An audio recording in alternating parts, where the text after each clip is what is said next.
A year ago, Zohran Mamdani was a political unknown. Now he's the new mayor of New York City. New York, tonight you have delivered a mandate for change. A mandate for a new kind of politics. A mandate for a city we can afford.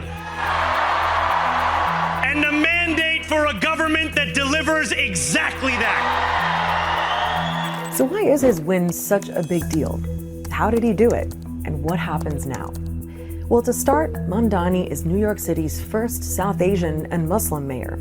He was born in Uganda, and his family came to New York when he was 7. His mother is Mira Nair, a famous film director, and his father is a professor at Columbia University. And at 34, Mamdani is New York City's youngest mayor since this guy in 1892. Now, Mamdani's identity and background did feature pretty heavily in the campaign. For his opponents, it was a source of personal attacks, including Islamophobia and racism. But for a lot of people, Mamdani's identity and the way that he unapologetically leaned into it was a major part of his appeal. I will not change who I am. I will not change how I eat. I will not change the faith that I am proud to belong to. But there's one thing I will change. I will no longer look for myself in the shadows. New York City is a city with about 38% of a foreign-born population, and then obviously a huge population of first-generation immigrants.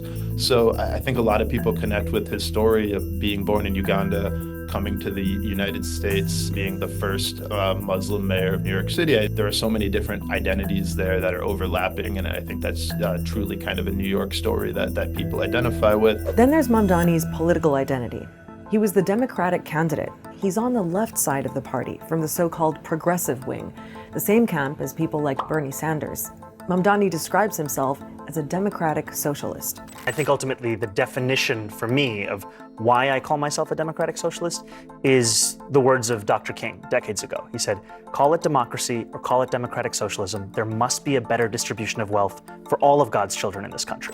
Keep in mind that in the context of US politics, the term socialism tends to be more divisive than in other places, like Europe. And Mamdani's critics have been using that against him, often labeling him incorrectly as a communist. I call him my little communist. He's my little communist mayor. Are you a communist? No, I am not. Communist! Communist! People are concerned by just the term democratic socialist being associated with that. Alienates some people. It's kind of been a dirty word in U.S. politics, although it's been normalized to a degree by people like Mamdani, by Alexandria Ocasio-Cortez, by Bernie Sanders, but there's still a wariness. Despite that, Mamdani managed to knock out some political heavyweights. Back in February, the New York State Assemblyman was the top pick for only 1% of likely Democratic voters. By the end of June, he'd won the primary, beating Andrew Cuomo, who then decided to run as an independent and became Mamdani's main challenger. Andrew Cuomo used to be the governor of New York until he had to resign because of a sexual harassment scandal. He's also part of a New York political dynasty. His dad was also governor in the 80s and 90s. So the battle between Cuomo and Mamdani was seen as this energetic newcomer taking on an establishment figure and winning big, first in the primary, then in the election itself. Plus, New York's mega-rich spent millions of dollars to try to stop Mamdani from winning. People like the hedge fund billionaire Bill Ackman. He's spending more money against me than I would even tax him. Every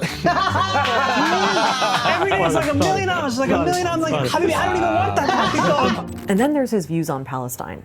Mamdani's critical of many policies of the Israeli government and openly calls what's happening in Gaza a genocide.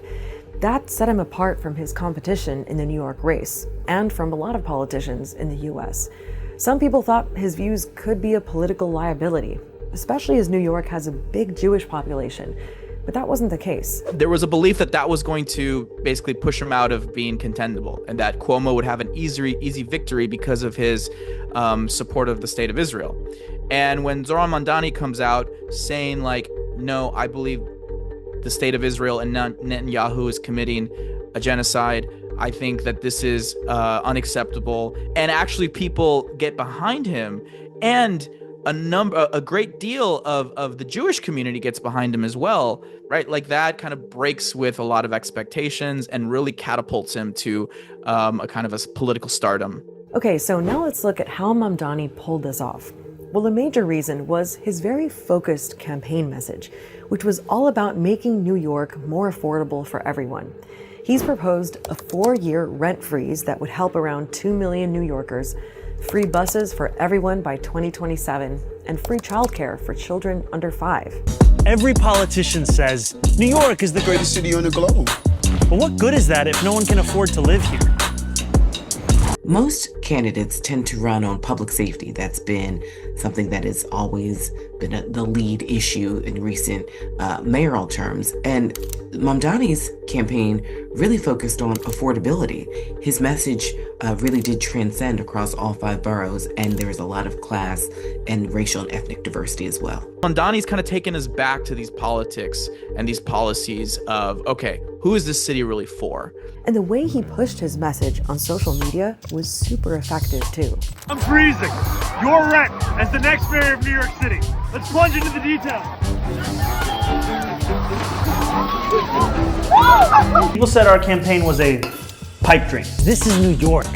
We can afford to dream. He did these social videos that really kind of explained in a very kind of plain-spoken, familiar way some of the problems that affect the city. There's just a part of it that was very hip and tuned in. I think it just really connected with young people. Some of the people I spoke to talked about just kind of the warmth that they felt in how he talked about New York, how he spoke to New Yorkers.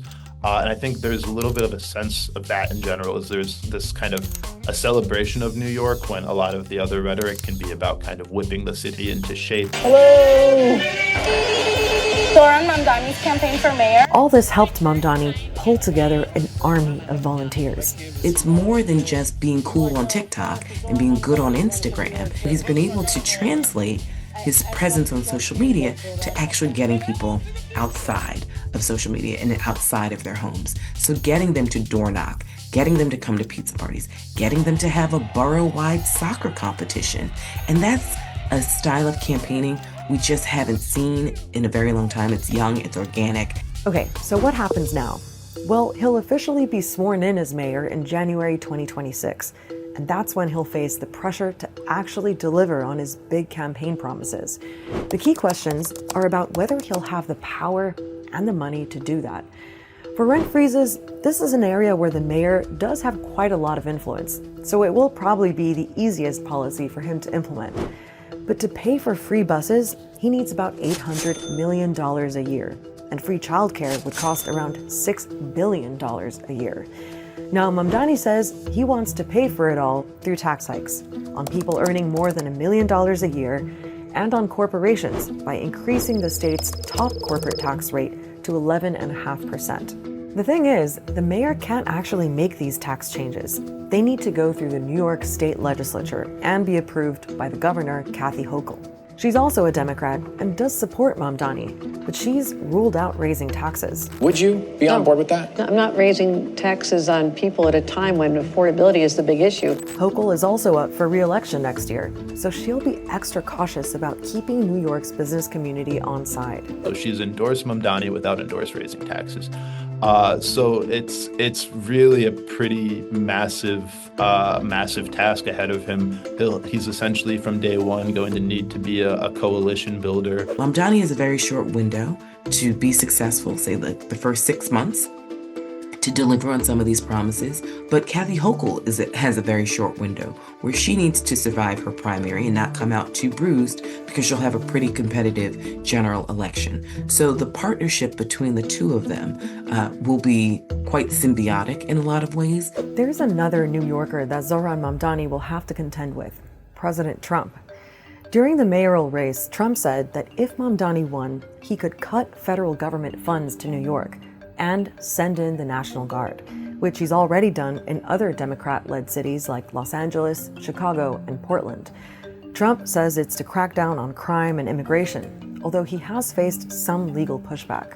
Obviously, these things have been blocked previously by the courts. It's not clear that Trump will be able to do that, but he definitely will probably turn up the temperature.